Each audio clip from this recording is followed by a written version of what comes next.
Do you guys remember a while back when we talked about using the correct punctuation marks at the end of our sentences?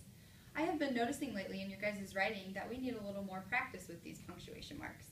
Today we are going to talk about different example sentences and use one of our favorite books, Oh Yeah, to go back through and talk about using the correct punctuation marks in our writing.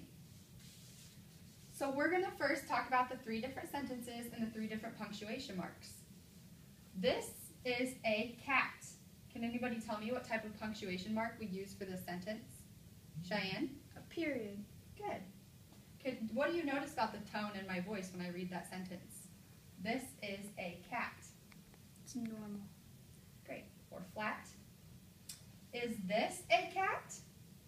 What type of punctuation mark do I use in that sentence? A question mark. Good job. Look at my cat. And what type of exclamation point should I use in that type of sentence? Or did I use?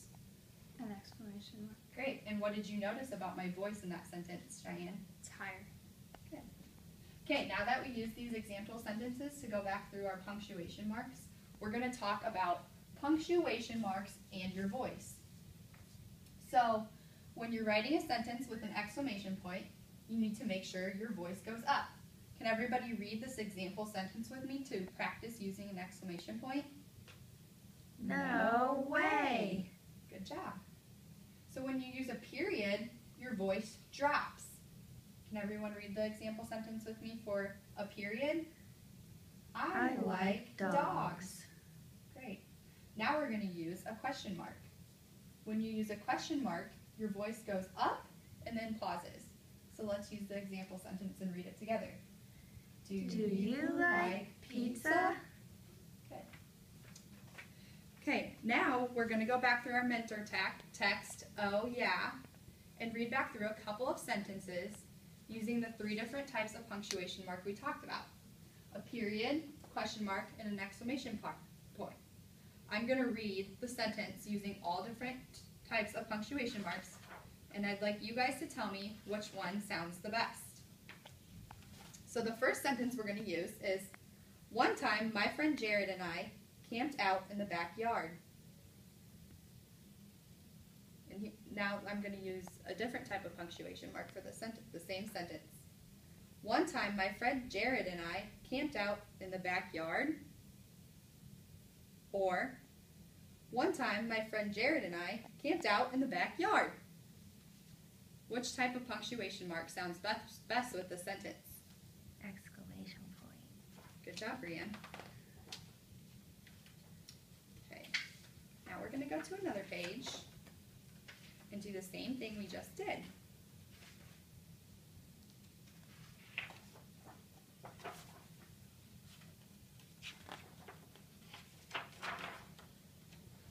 A big, hairy, kid-eating monster. A big, hairy, kid-eating monster. Or a big, hairy, kid-eating monster? Which way does this sentence sound best? Exclamation point. Great, thank you, Cheyenne. Now here's another sentence. Jared and I both screamed. Jared and I both screamed. Or Jared and I both screamed. Which way does it sound best?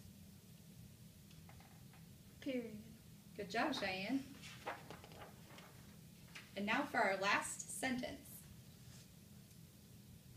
What if the big, hairy, kid-eating monster liked to chomp on stuffed rabbits and hippos too?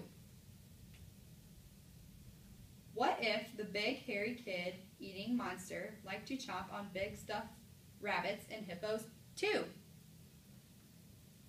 What if the big, hairy, kid-eating monster liked to chomp on stuffed rabbits and hippos too? Question mark. Good job. Okay, now that we have talked about the 3 different types of sentences and the way to use our 3 different types of punctuation marks in our writing, and we've used our mentor text to help us, I'd like all of you to go back to your seat today and go back through your writing piece we started yesterday and check all your punctuation marks using the way we did in the book. Read all your sentences through using the period, question mark, and exclamation point, and make corrections if needed. Whisper to your neighbor and tell them what you're supposed to do when you go back to your seat today. If you had cereal for breakfast, go back to your seat. If you had milk for breakfast, go back to your seat.